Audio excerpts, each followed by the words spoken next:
మరి ఈ కార్యమును సఫలపరచున్నట్లు మనందరినీ కూడా సర్వ సత్యంలోనికి నడిపించినట్లు మనందరం కలిసి ప్రార్థన చేద్దాం. ఈ మైక్ ద్వారా మరి మాటలు వింటున్నటువంటి నా ప్రియమైన వారలారా, ఈ వీడియో ద్వారా కూడా దేవుని మాటలను వీక్షిస్తున్నటువంటి నా ప్రియమైన వారలారా, మనం అందరం కూడా కలిసి ప్రారంభ ప్రార్థనతో ఈ కార్యక్రమాన్ని ప్రారంభించుకుందాం. ప్రార్థన చేద్దాం. మహాపరిశుద్ధుడా, మహిమ గల మా తండ్రి, వందనాలు, స్తుతులు, స్తోత్రాలు.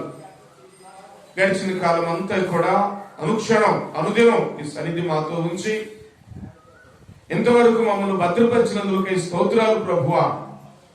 అయ్యా, ఈ కష్ట దినాల్లో, ఈ దుర్దినాల్లో, అయ్యా ఈ లాక్డౌన్ లో మేము ఉన్నప్పటికీ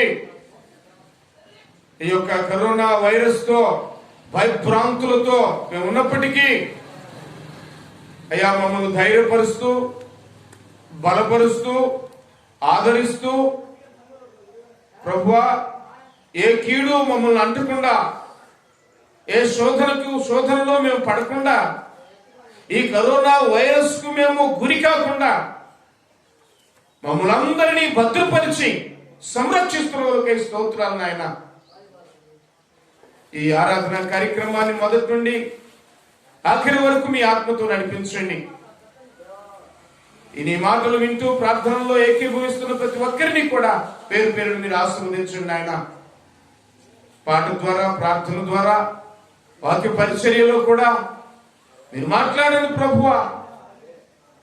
మీ హృదయాభిలాషను మీరు తెలియజేయండి. ఈరోజు మా కొరకు మీరు సిద్ధపరిచినటువంటి సందేశమును మాకు అందించండి, మాకు వినిపించండి.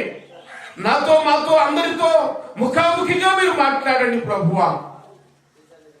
సూచనలు, సలహాలు, కొన్ని హెచ్చరికలు ఇస్తూ మా జీవితాలను సరిచేస్తూ ప్రభువా, మా ఆలోచనలను సరిచేస్తూ ఒక క్రమమైన పద్ధతి కలిగినటువంటి జీవితాన్ని మేము కలిగి ఉన్నట్లుగా మమ్మల్ని అందరినీ ఆశీర్వదించి ఆదరించమని మొదటి సమయం అంతా మీ చేతులకు అప్పగించుకుంటూ యేసు నామములో ప్రార్థిస్తూ ఉన్నాము తండ్రి, ఆమేన్.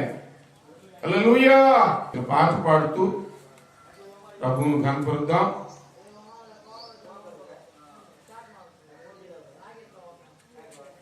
చిన్న పాట పాడుతూ ప్రభువును కనపరుద్దాం. సమయంలో మరి అందరూ కూడా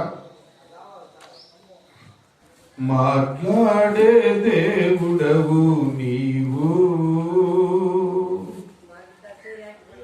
మాట్లాడని చెట్టు నీవు కావు, మాట్లాడని రాయి చెట్టు నీవు కావు, మాట్లాడే దేవుడవు నీవు. యేసయ్యా, యేసయ్యా, యేసయ్యా, యేసయ్యా, యేసయ్యా.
చెట్టు నీవు కావు, మాట్లాడని రాయివి.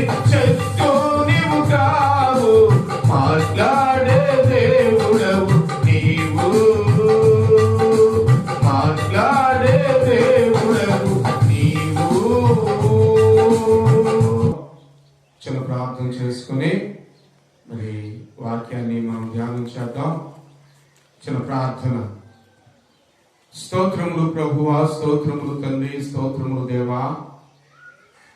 ఇదిగో ప్రభువా, మరి ఇంతవరకు ఈ ప్రార్థన దీవెనకరంగా జరిగిస్తున్నందుకై స్తోత్రాలు. నాతోనూ మాతోనూ మా అందరితో మీరుండి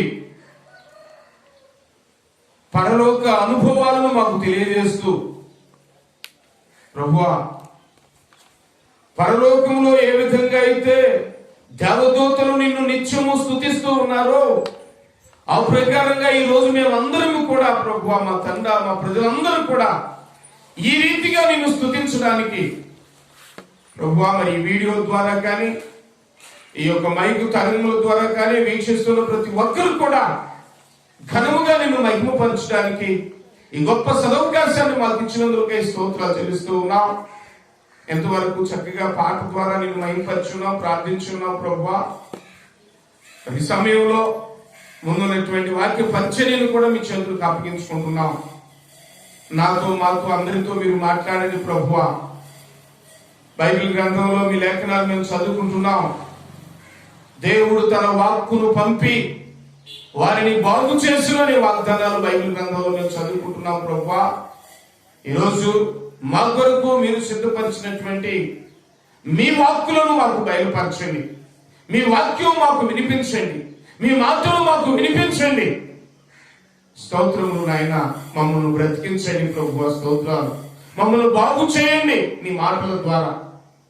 మా హృదయ ఆలోచనలను సరిచేయండి ప్రభువా. మొదలు సమయం అంతా మీ చేతులకు అప్పగించుకుంటూ ప్రతి ఒక్కరితో మీరు ముఖాముఖిగా సూటిగా మీరు మాట్లాడి ప్రతి ఒక్కరిలో గొప్ప మార్పును, మారు మనసును కలుగు చేసి నీ పిల్లలుగా జీవించడానికి ప్రభు చూపించమని యేసు నామములో ప్రార్థిస్తూ ఉన్నాము తండ్రి. ఆమేన్. హల్లెలూయా. మంచిదండి. సమయంలో మరి దేవునికి స్తోత్రాలు. క్రీస్తునందు మీకు అందరికి కూడా ప్రభు పేట మరోసారి వందనాలు. అందరికీ వందనాలు.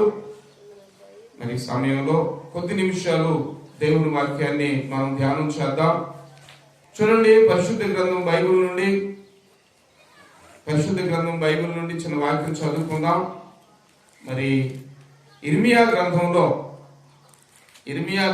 నుండి మరి 15వ అధ్యాయం, ఇర్మియా గ్రంథం 15వ అధ్యాయం మరి 16వ వచనాన్ని చదువుకుందాం. ఈరోజు దేవుడు మనకిచ్చినటువంటి తన సందేశాన్ని మనం విందాం శ్రద్ధగా. ఇర్మియా గ్రంథం 15వ అధ్యాయం 16వ వచనం నేను చదువుతాను. దయచేసి అందరూ కూడా శ్రద్ధగా మరి వినండి. నీ మాటలు నాకు దొరకగా నేను వాటిని భుజించి తిని, సైన్యములకు అధిపతివగు యెహోవా దేవా, నీ పేరు నాకు పెట్టబడిన గనుక నీ మాటలు నాకు సంతోషమును, నా హృదయమునకు ఆనందమును కలుగజేయుచున్నవి. హల్లెలూయా. అంటే వింటున్నారా దేవుని మాటలు? దేవుని వాక్యాన్ని మనం విందాం. చూడండి, భక్తుడైనటువంటి ప్రవక్త అయినటువంటి ఇర్మియా తన జీవితంలో, తన సేవా దినముల్లో దేవుడు తనకు అప్పగించినటువంటి పనిలో నమ్మకంగా ఉంటూ, దేవుని అడుగుజాడల్లో నడుచుకుంటూ, దేవుని మాటలను అనుసరించి నడుచుకుంటూ, దేవుని యందు భయభక్తులు కలిగి జీవిస్తూ, విశ్వాసంతో కొనసాగుతూ ఒక గొప్ప ప్రణాళికను ఏర్పాటు చేసుకొని దేవుని పని చేయాలి, దేవుని రాజ్యాన్ని స్థాపించాలి, దేవుని ప్రజలను దేవుని రాజ్యానికి వారసులుగా చేయాలి, దేవుని పని చేయాలి అనేటటువంటి ఉద్దేశంతో మరి ఇర్మియా తన పరిచర్య చేస్తూ ఉన్నటువంటి పరిస్థితులు. అలాంటి పరిస్థితుల్లో ఇదిగో ఈ వాక్యం చదువుకుంటాం మనం. నీ మాటలు నాకు దొరకగా నేను వాటిని భుజించితిని, సైన్యములకు అధిపతి ఒక యెహోవా దేవా నీ పేరు నాకు పెట్టబడెను గనుక నీ మాటలు నాకు సంతోషమును నా హృదయమునకు ఆనందమును కలుగు చేయుచున్నవి. నీ మాటలు నాకు దొరకగానే నేను వాటిని భుజించితిని అంటాడు. మాటలు భుజించడం ఏంటి అసలు? దేవుని మాటలు దొరికాయి, దేవుని వాక్యం దొరికింది, దేవుని గ్రంథం దొరికింది, నేను దానిని భుజించితిని అంటాడు. భుజించడం అంటే తినడం. ఈ రోజుల్లో మనం ఏమండి శారీరకంగా మరి ఆహారాన్ని సిద్ధపరచుకొని తింటాం కదా. ఆహారాన్ని తింటాం, మంచి మంచి రుచికరమైనటువంటి భోజనాలు తయారు చేసుకుంటాం. ఎందుకంటే శరీరం సంతుష్టికరంగా ఉండాలి, శరీరం బలం పొందుకోవాలి, శరీరం ఆరోగ్యంగా ఉండాలి, శరీరాన్ని బలపరుచుకోవాలి, శరీరాన్ని దృఢపరుచుకోవాలి, శరీరాన్ని మృదువుగా ఉంచాలి అనేటటువంటి ఉద్దేశంతో శరీరమును పోషించుకోవడానికి అనేక విధాలైనటువంటి ఆహారమును తయారు చేసుకొని వాళ్ళు భోజనం చేస్తూ ఉంటారు, భుజిస్తూ ఉంటారు.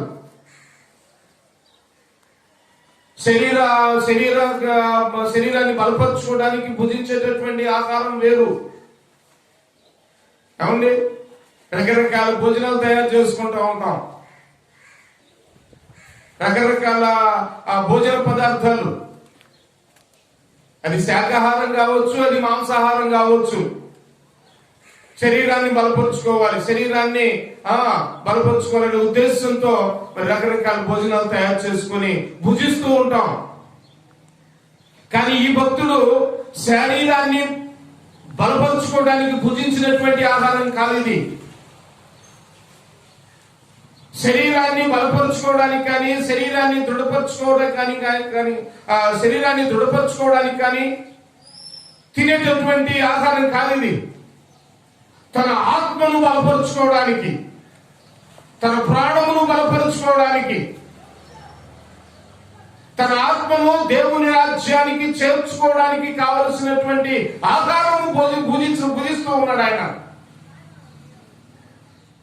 ఆత్మను బలపరిచేటటువంటి ఆహారం అండి. ఎందుకంటే గమనిస్తాం కదా, మన బైబిల్ గ్రంథంలో, సామెతల గ్రంథంలో చదువుకుంటాం, నరునిలోని ఆత్మ యెహోవా పెట్టిన దీపము.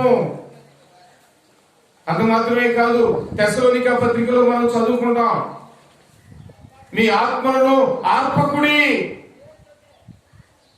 ఆత్మ ఆరిపోకుండా ఉండాలంటే, ఆత్మ బలహీనపడకుండా ఉండాలంటే ఆత్మకు భోజనం కావాలి. ఆత్మ పరిశుద్ధంగా ఉండాలంటే, ఆత్మ నీతిగా ఉండాలంటే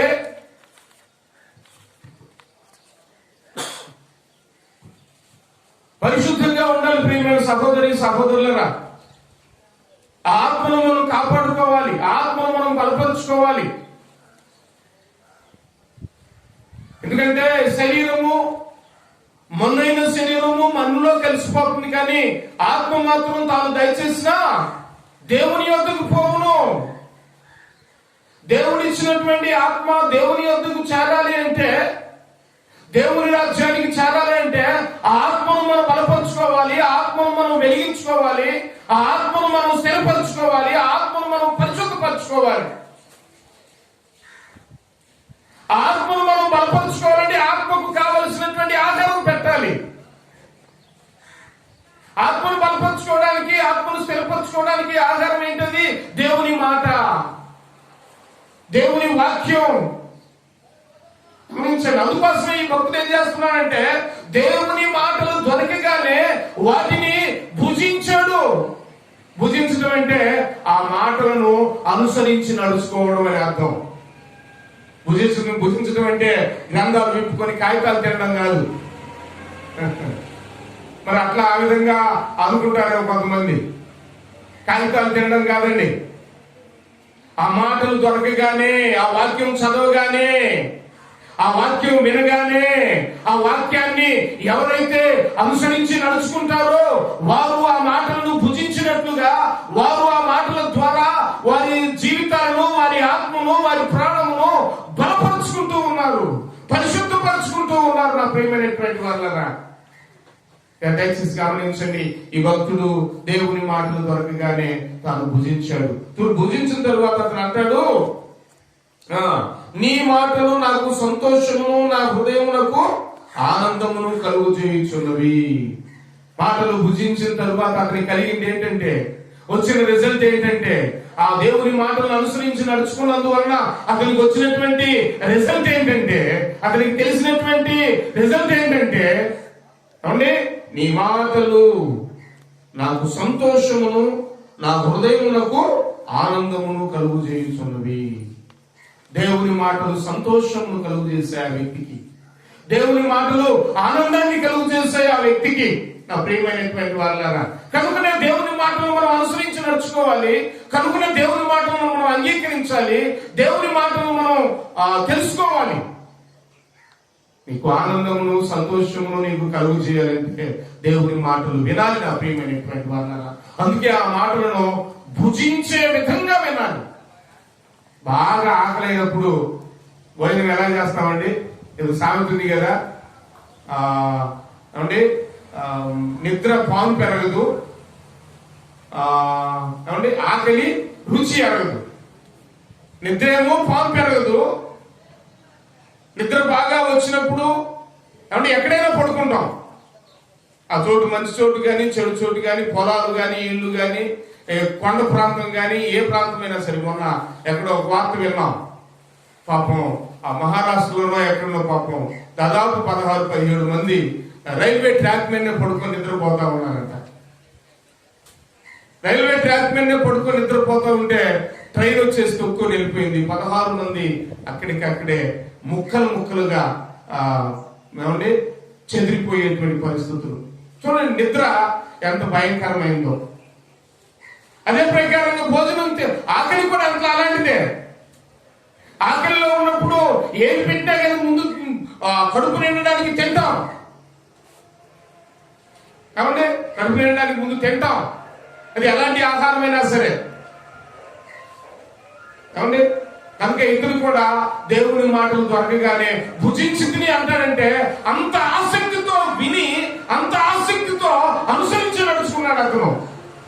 ప్రియమైనటువంటి వాళ్ళారా, ఆకలిలో ఉన్నప్పుడు ఎంత ఆసక్తితో భోజనం చేస్తామో, అంటే ఎంత తపనతో భోజనం చేస్తామో, ఎంత తాపత్రయంతో భోజనం చేస్తామో, ఎంత తొందరగా భోజనం చేస్తామో, అంతకంటే ఎక్కువగా కూడా దేవుని మాటలను అనుసరించి నడుచుకునే విధానంలో అతను చూపిస్తున్నటువంటి ప్రయాస, అతని యొక్క మనస్తత్వం ఎలా ఉందంటే, నేను భుజించి తిని, నీ మాటలు నాకు దొరకగానే నేను వాటిని భుజించి తిని, అప్పుడు అవి నాకు సంతోషమును, నా హృదయమునకు ఆనందమును కలుగు చేసి ఉన్నవి. హల్లెలూయా. నా ప్రియమైనటువంటి వాళ్ళరా, మరి నీకు ఆనందం, సంతోషం కలుగు చేసేటటువంటి దేవుని మాటలను వింటున్నావా? దేవుని మాటలను అనుసరించి నడుచుకుంటున్నావా? భక్తుడు భుజించాడు దేవుని మాటలు. ఇంకో భక్తుల్ని మీకు జ్ఞాపకం చేస్తాను. ఎహెజ్కేలు గ్రంథంలో కూడా 3వ అధ్యాయం 3వ వచనంలో అక్కడ ఒక భక్తుడు ఏం చేశాడంటే దేవుని మాటలను భుజించాడు. ఎహెజ్కేలు గ్రంథం 3వ అధ్యాయం 3వ వచనంలో చూడండి, నరపుత్రుడా, నేను ఇచ్చుచున్న ఈ గ్రంథమును ఆహారముగా తీసుకొని దానితో నీ కడుపు నింపుకొనుమని నాతో సెలవీయగా నేను దాన్ని భక్షించి తిని, అది నా నోటికి తేనె వలె మధురముగా నుండెను. హల్లెలూయా. వింటున్నారండి? ఎహెజ్కేలు గ్రంథం 3వ అధ్యాయం 3వ వచనంలో ఈ గ్రంథమును ఆహారముగా తీసుకొని దానితో నీ కడుపు నింపుకొనమని నాతో సెలవీయగా నేను దాన్ని భక్షించితిని, అది నా నోటికి తేనె వలె మధురముగా ఉండెను. భక్షించితిని. భక్షించడం అంటే భుజించడం, భక్షించడం, తినడం, ఇదంతా కూడా ఒకే అర్థానికి చెందినవి అన్నమాట ఈ మాటలు. భక్షించడం అంటే ఇంకా ఎక్కువగా ఆకృత పడడం అన్నమాట. భుజించడం ఒక రకం, భక్షించడం మరొక రకం. భక్షించడం మరొక రకం నా ప్రియమైన అంటే అంత ఆకృత, అంత ఆసక్తి దేవుని మాటల పట్ల, దేవుని వాక్యం పట్ల, దేవుని పని పట్ల ఇంకా ఎక్కువగా ఆసక్తి చూపించడమే భక్షించడం. ఈ వ్యక్తి ఏం చేశాడంటే, ఇర్మియానేమో భుజించాడు, ఈ హెజ్కేలు ఏం చేస్తున్నాడంటే భక్షించితిని అంటాడు. ఇంకా ఎక్కువగా ఆతృతతో వాటిని తిన్నాడంట, వాటిని అనుసరించి నడుచుకున్నాడంట. ఇంకా ఎక్కువగా భక్తి శ్రద్ధలు చూపించాడు, ఇంకా ఎక్కువగా దేవుని పని చేశాడు, ఇంకా ఎక్కువగా దేవునితో సహవాసం చేశాడు, ఇంకా ఎక్కువగా దేవునితో సంబంధం కలిగి ఉన్నాడు, ఇంకా ఎక్కువగా దేవుని యందు దర్శనం కలిగి ఉన్నాడు, ఒక గురి గోల్ కలిగి ఉన్నాడు అతను.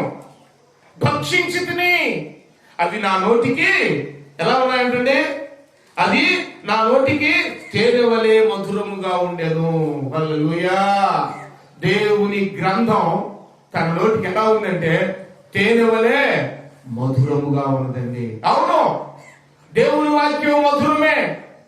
దేవుని వాక్యం తేనె వంటిది. దేవుని వాక్యం నిన్ను బలపరిచేది, నిన్ను స్థిరపరిచేది, నీ జీవితాన్ని మార్చగలిగింది దేవుని వాక్యమే. కనుక దేవుని వాక్యం వినాలండి. దేవుని వాక్యాన్ని అనుసరించి నడుచుకోవాల్సినటువంటి ఆవశ్యకత నీకు, నాకు, మనందరికీ చాలా అవసరం ఉంది. వాటిని భుజించారు భక్తులు, వాటిని భక్షించారు. అంత మాత్రమే కాకుండా ఇంకొక వ్యక్తిని కూడా మీకు జ్ఞాపకం చేస్తాను. బైబిల్ గ్రంథంలో దేవుని గ్రంథాన్ని, దేవుని వాక్యాన్ని, దేవుని మాటలను భుజించి భక్షించినటువంటి వారు మరొక వ్యక్తి చూడండి. ప్రకటన గ్రంథంలో, ప్రకటన గ్రంథం 10వ అధ్యాయం 10వ వచనంలో చూడండి ఆ మాట. దేవుని వాక్యాన్ని భుజించినటువంటి వారు 10వ అధ్యాయం 10వ వచనంలో,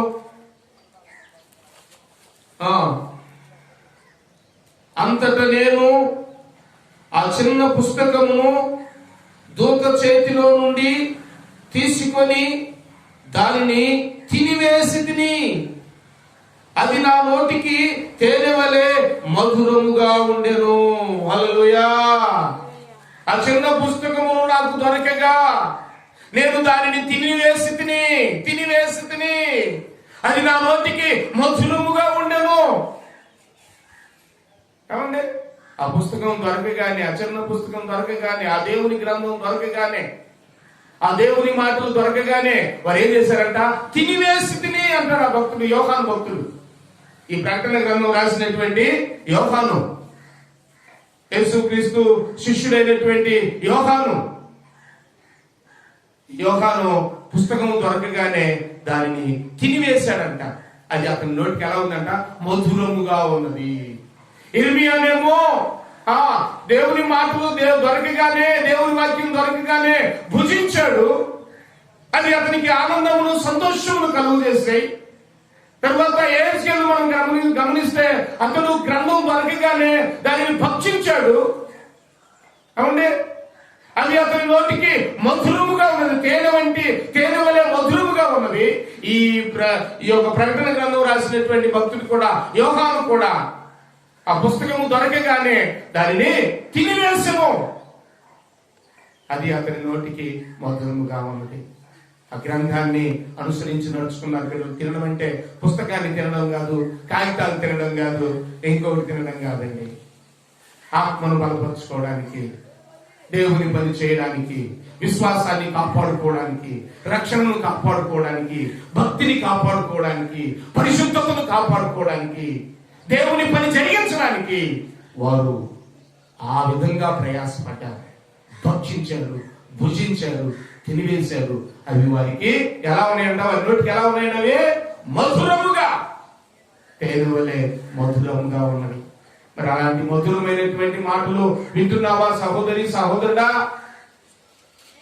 లేదా శరీరాన్ని పెంచుకోవడానికో, శరీరాన్ని బలపరుచుకోవడానికో, శరీరాన్ని మృదువుగా చేసుకోవడానికో ఏవేవో ఉపయోగాలు చేసుకుంటూ ఉంటారు కొంతమంది. శరీరాహారం కాదండి. ఈ శరీరాన్ని ఎంత పెంచినా, ఈ శరీరాన్ని ఎంత పోషించినా, ఈ శరీరం కోసం నువ్వు ఎంత ప్రయాసపడినా ఈ శరీరం నిన్ను దేవుని రాజ్యానికి తీసుకొని పోదు. ఇది సత్యం, ఇది నిజం, ఇది యథార్థమండి. ఈ శరీరం నిన్ను దేవుని రాజ్యానికి తీసుకొని పోదు, ఆ మోక్ష రాజ్యానికి తీసుకొని పోదు. ముందైనటువంటి ఈ శరీరం మట్టిలో తెలుసుకోవాల్సిందే. అది ఎంత అందమైనదైనా సరే, ఎంత సుందరమైనదైనా సరే, ఎంత రంగు కలిగిందైనా సరే, ఎంత బలమైనదైనా సరే, ఎంత బలహీనమైన శరీరమైనా కానీ ఆ శరీరం ముందైన శరీరం మట్టిలో తెలుసుకోవాల్సిందే. అంతా వ్యర్థం. మంచి మంచి పౌడర్లు పూసినా, మంచి మంచి సెంట్లు పూసుకున్నా కానీ, మంచి మంచి సబ్బులు వాడినా కానీ, అంటే మంచి మంచి వస్త్రాలు తొడుక్కున్నప్పటికీ కూడా, ఏమండి మంచి మంచి భోజనాలు చేసి మంచి మంచి ఆహారం తీసుకొని శరీరాన్ని నువ్వు పెంచినప్పటికీ కూడా ఆ శరీరం దేవుని రాజ్యానికి చేరదు. అంతా వ్యర్థమే. నువ్వు ఎంత చేసినా, ఎంత తిన్నా, ఎంత చేసినా, ఎంత కెత్తినా, ఏ బట్ట కెత్తినా, ఏ అత్తలు వాడినా, ఎలాంటి మంచి పోషక పదార్థాలతో నీ శరీరాన్ని పెంచుకొని పెద్ద చేసినప్పటికీ ఆ శరీరం మట్టిలో గెలిచిపోవాల్సిందే. శరీరం కోసం, శరీరాన్ని పెంచుకోవడం కోసం అంత ప్రయాసపడాల్సిన అవసరం లేదు. ఈ జీవితం చాలా అల్పమైంది. మనిషి ఆయుష్కాలం ఎంతండి? ఏమండి, మనిషి ఆయుష్కాలం 70 దినములు, అధిక బలం ఉంటే 80 దినములు, అంతే. అంతేగాని అంతకంటే ఎక్కువ లేదు, అసలు అవకాశం లేదు. 70 సంవత్సరాలు బ్రతుకుతా, లేకపోతే 80 సంవత్సరాలు, అంతకంటే ఎక్కువ లేదు. ఎంతకాలం 70-80 సంవత్సరాలు బ్రతికినప్పటికీ కూడా ఒకరోజు ముగించబడాల్సిందే ఈ జీవితం. ఒకరోజు ముగింపు ఉంది ఈ జీవితానికి.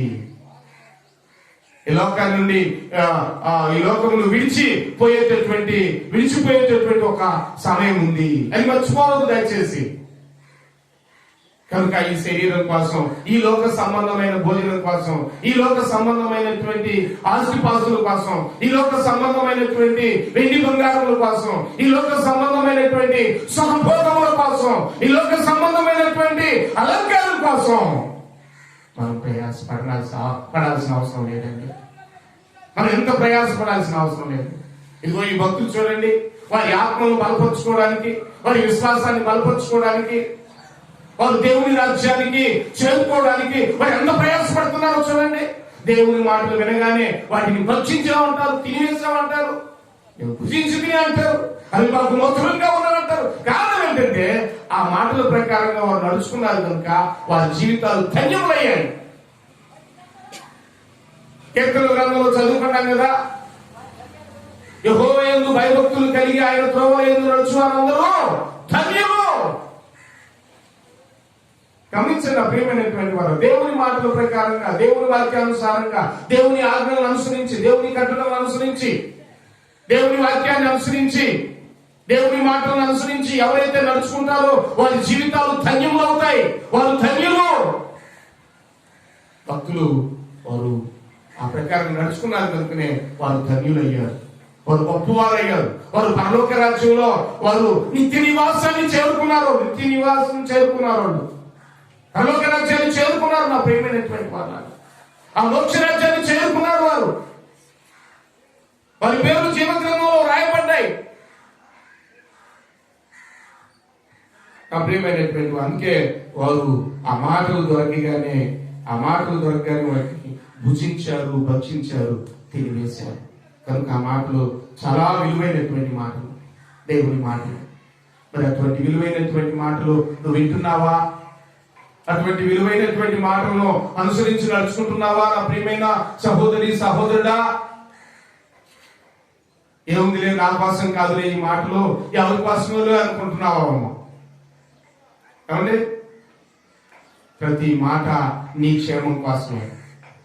ప్రతి మాట నీ కుటుంబ ఆశీర్వాదం కోసమే నేను మాత్రం మర్చిపోవద్దు దయచేసి.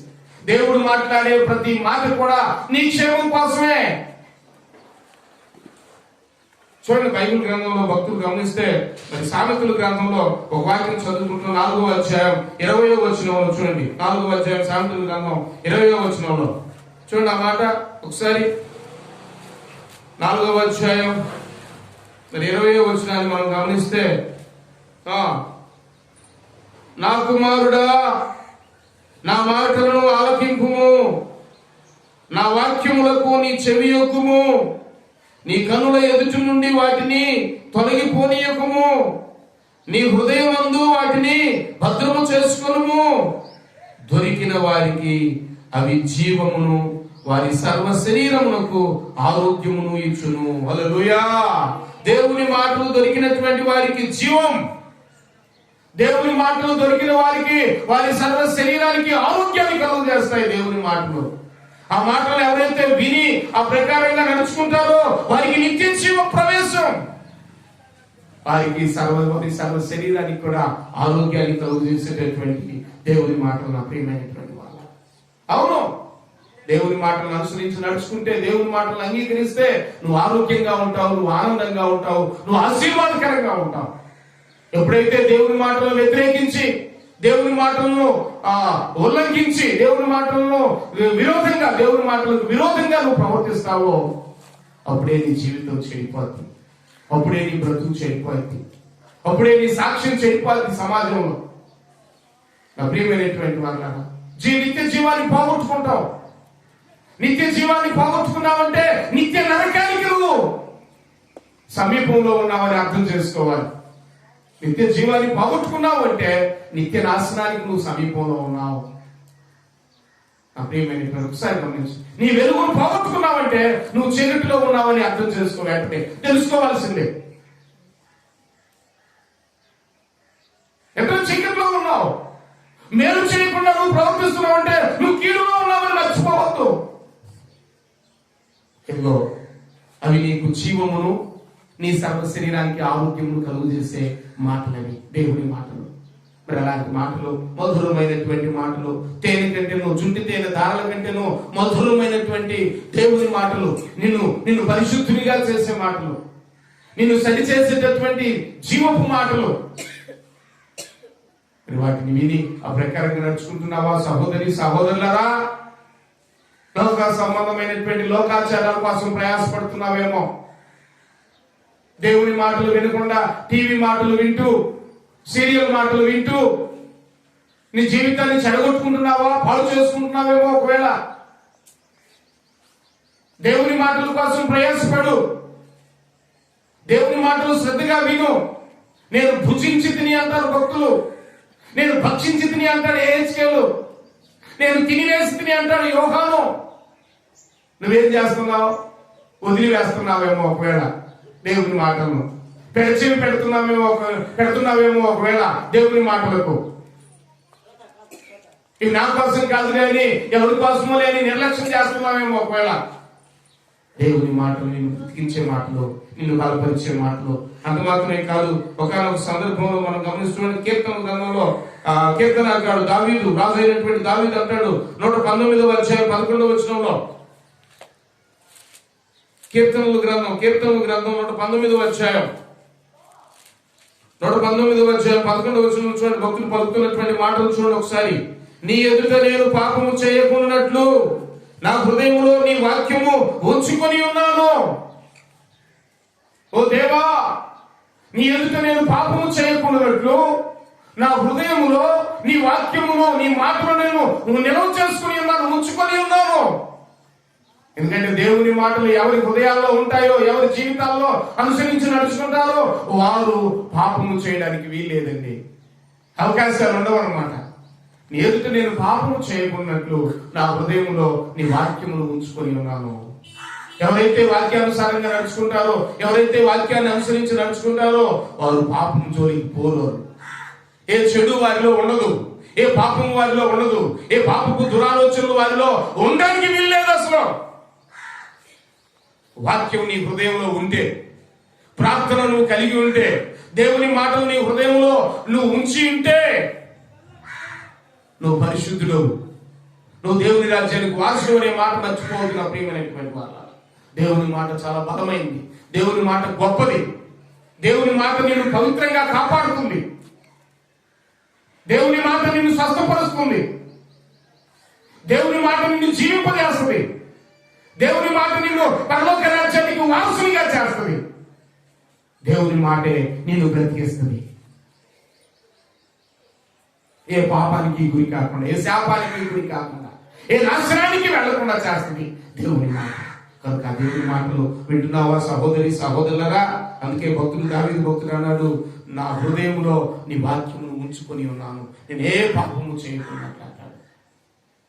ఒకనొక సందర్భంలో శిష్యులందరూ కూడా వచ్చి యేసుక్రీస్తు దగ్గరికి వచ్చి, అయ్యా నీకు ఒక ఆహారం మేము సిద్ధపరిచాము, వచ్చి భోజనం చేయండి అంటే, నా ఆహారం వేరుగా ఉన్నది అంటాడు ఆయన. నా ఆహారం వేరుగా ఉన్నది అంటాడు యేసుక్రీస్తు. కారణం ఏంటి? వాడు మంచి మంచి భోజనాలు తెచ్చాడు యేసుక్రీస్తు కోసం, రుచికరమైన భోజనాలు తెచ్చాడు. అయ్యా ప్రభువా ఈ రోజు మంచి రుచికరమైన భోజనాలు తెచ్చాడు, ఇదిగో మీరు భోజనం చేయండి అంటారు.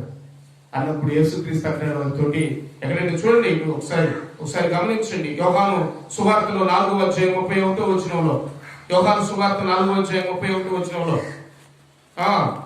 ఒకసారి గమనించండి నా ప్రియమైనటువంటి వాళ్ళ. 4:31 యోహాను సువార్త 4:31 ఆలోగా శిష్యులు బోధకుడా భోజనము చేయమని ఆయనను వేడుకొని, అందుకు ఆయన భుజించుటకు మీకు తెలియని ఆహారం నాకు ఉన్నదని వారితో చెప్పగా, భుజించుటకు మీకు తెలియని ఆహారము నాకు ఉన్నదని వారితో చెప్పగా, శిష్యులు ఆయన భుజించుటకు ఎవడైనా తెచ్చునేమో అని ఒకరితో ఒకరు చెప్పుకునేది. యేసు వారిని చూచి, నన్ను పంపిన వారి చిత్తము నెరవేర్చుటయు ఆయన పని తుదముట్టించుటయు నాకు ఆహారమై ఉన్నది. హల్లెలూయా! నన్ను పంపిన వారి చిత్తము నెరవేర్చుటయు, నన్ను పంపిన వారి చిత్తము నెరవేర్చుటయు ఆయన పని తుదముట్టించుటయు నాకు ఆహారం. అదే దేవుని యొక్క ఆహారం. దేవుని పని చేయడమే ఆయనకు ఆహారం. యేసుక్రీస్తు పని, దేవుని చిత్తము జరిగించుటే ఆయనకు ఆహారం, దేవుని పని తుదముట్టించుటే యేసుక్రీస్తు యొక్క ఆహారం. ఆయన దేవుని రాజ్యం స్థాపించడానికి పుట్టాడు, స్థాపించడానికే పెరిగాడు, స్థాపించాడు. దేవుని రాజ్యం స్థాపించాడు, దేవుని రాజ్యం సువార్త ప్రకటించాడు బలంగా. నా ప్రియమైనటువంటి వాళ్ళగా, ఆయన దేవుని చిత్తమును జరిగించుటే ఆయనకు ఆహారమైనది. మరి నీకు దేవుని చిత్తము జరిగించేటటువంటి పద్ధతిలో నువ్వు ఉన్నావా? అవునండి, ఆహారం కోసం ఎంత ప్రాబ్లాడతావు. రుచికరమైన ఆహారం కావాలని, అది కావాలని, ఇది కావాలని దేశం అంతా ప్రయాసపడుతూ ఉంటాం. కానీ దేవుని చిత్తం జరిగించుటే నాకు ఆహారం అంటాడు యేసుక్రీస్తు. దేవుని పని చేయడమే, దేవుని పని తుదముట్టించడమే నాకు ఆహారం. అదే నాకు మెయిన్, అదే నాకు గురి, అదే నాకు ప్రయారిటీ, నా ప్రాధాన్యత అదే, నా బాధ్యత అదే, నా పని అదే. దేవుని చిత్తం జరిగించడమే నా పని, అదే నాకు ఆహారం. నా ఆహారం అదేనంటాడు. మరి ఈరోజు నువ్వు దేవుని పని చేసే విధానంలో నువ్వు ఉన్నావా? ఏమండి, ఒకసారి పరిశీలన చేసుకుని జీవితాన్ని, ఈ లోక సంబంధమైనటువంటి సుఖభోగాల కోసం ఎంత ప్రయాసపడుతున్నావు? దేవుని పని చేయడానికి ప్రయాసపడుతున్నావా? దేవుని ప్రార్థించడానికి ఒక సమయాన్ని ఏర్పాటు చేస్తున్నావా? దేవుని మాటలు వినడానికి ఈరోజు తీరిగ్గా కూర్చొని దేవుని మాటలు వింటున్నావా? లేదు, ఏదేదో చేయాలి. నువ్వు ఎంత చేసినా, నువ్వు ఎంత భోజనం చేసినా, ఈ లోక సంబంధమైనటువంటి ఆహారాన్ని నువ్వు ఎంత రుచికరమైనటువంటి భోజనాలు తయారు చేసుకున్నా గానీ ఒకరోజు నీ శరీరం మట్టి పాలు కావాల్సిందే. కనుక దేవుని చిత్తము జరిగించుటే మనకు ఆహారమై ఉండాలి, దేవుని పని తుదముట్టించుటే మనకు ఆహారమై ఉండాలి.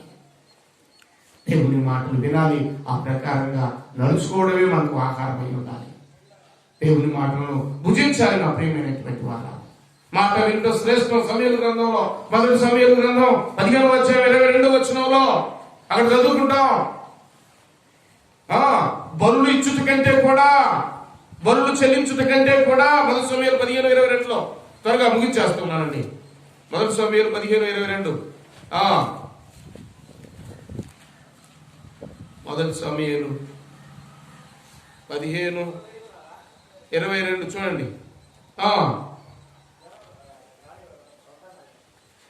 అందుకు సమూయేలు తాను సెలవిచ్చిన ఆజ్ఞను ఒకడు గైకొనుట వలన యెహోవా సంతోషించున్నట్లు ఒకడు దహన బలులను అర్పించడం వలన ఆయన సంతోషించునా?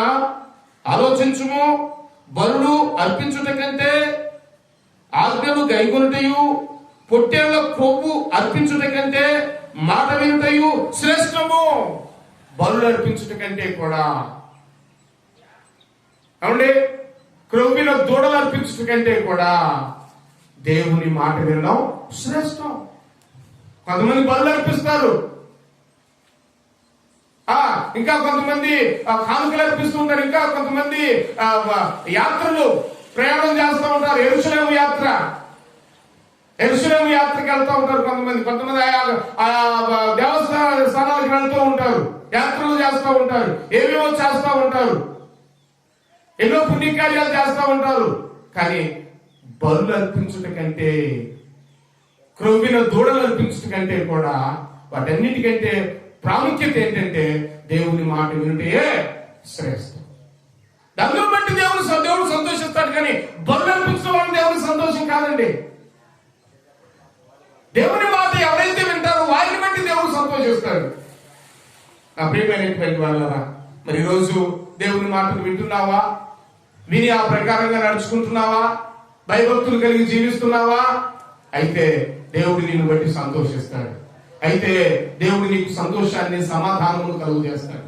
దేవుని మాటలు శ్రేష్టమైనవి కనుక, దేవుని మాటలు తేనె కంటే మధురమైనటువంటివి కనుక అవి నీ జీవితంలో గొప్ప మార్పును కలుగు చేస్తాయి. నీకు ఆనందాన్ని, సంతోషాన్ని కలుగు చేస్తాయి. దేవుని మాటలు వింటే నువ్వు దీవించబడతావు. ప్రియమైనటువంటి వాళ్ళ, దేవుని మాట చొప్పున నడుచుకున్నారు భక్తులు కొంతమంది. అయ్యా, శతాధిపతి అంటాడు, అయ్యా నీవు మాట మాత్రం సెలవిస్తే నా దాసుడు బాగుపడతాడని. కానీ ఇంత గొప్ప విశ్వాసం ఇశ్రాయేలీయులు ఎవరికి కూడా ఉన్నట్లుగా నేను చూడలేదే అని వెంటనే అతడు నీవు కోరినట్లు నీకు జరుగును కాక యేసుప్రభువు పలకగానే వెంటనే ఆ దాసుడు బాగుపడతాడు. నీ మాట చొప్పున నీవు మాట మాత్రం సెలవిస్తే చాలు. దేవుని మాట కోసం ప్రయాసపడ్డారు భక్తులు. శిష్యుడైనటువంటి పేతురు కూడా, ప్రభువా నేను రాత్రంతా శ్రమ పడ్డాను, కానీ నాకేం దొరకలేదు, ఇదిగో నీ మాట చొప్పున వల వేస్తానన్నాడు. ఆ మాట చొప్పున వల వేసిన వెంటనే విస్తారమైన చేపలు పట్టాడు. లోకాసు వార్త 5:5 విస్తారమైన చేపలు పట్టాడు పేతురు, దేవుని మాట చొప్పున వలలు వేసినప్పుడు. ఓ సహోదరి సహోదరులారా, దేవుని మాటలను విందాం, దేవుని మాటలను భుజిద్దాం, దేవుని మాటలను తిందాం, దేవుని మాటలను అనుసరించి నడుచుకుందాం, దేవుని మాటలను ఆచరించి నడుచుకుందాం. మనమందరం కూడా మన జీవితాలు ధన్యం చేసుకుందాం. దేవుని మాటలు విందాం. ప్రియమైనటువంటి వాళ్ళారా, ప్రార్థించేద్దాం. తలలు వంచండి, ప్రార్థించేద్దాం. సమయంలో ప్రభువా నీ మాటలు గొప్పవి నాయనా, నీ మాటలు జీవము కంటే ఉత్తమమైనవి ప్రభువా. నీ మాటలు నన్ను మార్చిన మాటలు ప్రభు, నా బ్రతుకులు మార్చిన మాటలు ప్రభువా. స్తోత్రములు నాయన. మానలాంటి నా జీవితాన్ని మధురముగా మార్చినటువంటి నీ మాటలు ప్రభువా, స్తోత్రాలు నాయన. చేదైనటువంటి నా జీవితాన్ని తీపిగా మార్చినటువంటి మాటలు ప్రభువా, విలువైనటువంటి నీ మాటలు నాయన, స్తోత్రాలు ప్రభువా. నన్ను బ్రతికించింది నీ మాటే నాయన, నన్ను బాగు చేసింది నీ మాటే ప్రభువా, నన్ను సరిచేసింది నీ మాటే ప్రభువా, నాకు జీవం ఇచ్చింది నీ నోటి మాటే ప్రభువా. దీవించండి తండ్రి, స్తోత్రాలు. ఆశీర్వదించమని ప్రభువా, ఇంతవరకు నీ మాటలు విన్న ప్రతి ఒక్కరి జీవితాల్లో గొప్ప కార్యాలను జరిగించండి, గొప్ప మార్పును కలుగు చేయండి. నీ మాటలు విని అటు చొప్పును నడుచుకొని ప్రతి ఒక్కరు కూడా పరలోక రాజ్య వారసులుగా సిద్ధపరచబడాలి కృప చూపించమని, ప్రకటించిన మాట ఫలింపు చేయమని. ఇదిగో దూరాన సమీపాన, ఇదిగో నీ ప్రజలనైనా వింటున్నటువంటి, వీక్షిస్తున్నటువంటి ప్రతి ఒక్కరిని కూడా నీ మాటను అనుసరించి నడుచుకొని ఆ ప్రకారంగా నడుచుకుంటూ ప్రభువా మీరు పలికినటువంటి మాట యోహాను సువార్త 4:4 తండ్రి చిత్తమును జరిగించుటే, ఆయన పని తుదమిట్టును ముట్టించుటే నాకు ఆహారమై ఉన్నావు ప్రభువా. అటువంటి గురితో, అటువంటి ప్రభువా మంచి ఉద్దేశం కలిగి మేమందరం కూడా నీ పని చేయాలి. నీ మాటను అనుసరించి ఆ ప్రకారం నడుచుకొని రాజ్యమును స్థాపించడానికి మమ్మల్ని అందరినీ ఒక్కొక్క సాధనంగా మీరు వాడుకోరండి. మా సంఘాన్ని బలపరచండి, మా సహవాసమును దీవించండి, మా ఆంధ్ర రాష్ట్రాన్ని, భారతదేశాన్ని మీరు కాపాడండి. ఈ లోక సుఖభోగముల కొరకు కాదు కానీ, ఈ లోక రుచికరమైన పదార్థాల కోసం కాదు కానీ, పరలోక సంబంధమైనటువంటి మధురమైనటువంటి తేనె కంటే, జుంటి తేనె ధారల కంటే మధురమైనటువంటి నీ మాటలను అంగీకరించి, వాటిని భక్షించి, వాటిని భుజించి, వాటిని అనుసరించి నడుచుకొని పరలోక సంబంధమైన అనుభవాలు కలిగి పరలోకాన్ని చేరుకునే భాగ్యాన్ని ఇదిగో మాకు అందరికీ మీరు అనుగ్రహించమని సమస్తం మీ చేతులకు అప్పగించుకుంటూ మహిమ పొందుకోమని యేసు నామములో ప్రార్థిస్తూ ఉన్నాము తండ్రి. ఆమేన్. పరలోకమందున్న మా తండ్రి, నీ నామం పరిశుద్ధపరచబడుగాక, నీ రాజ్యం వచ్చుగాక, నీ చిత్తం పరలోకమందు నెరవేర్చున్నట్టు భూమి యందు నెరవేరుగాక. మా వదిన ఆహారం నేడు మాకు దయచేయి. మా రుణస్తులు మేము క్షమించిన ప్రకారం మా రుణములు క్షమించు. శోధనలో తేగ కీడు నుండి తప్పించమని యేసు నామములో ప్రార్థిస్తూ ఉన్నాము తండ్రి. ఆమేన్. హల్లెలూయా, హల్లెలూయా, హల్లెలూయా. ప్రభువైన యేసుక్రీస్తు నామమున అందరికీ శుభం కలుగును గాక. ఆమేన్, ఆమేన్. థాంక్యూ. God bless.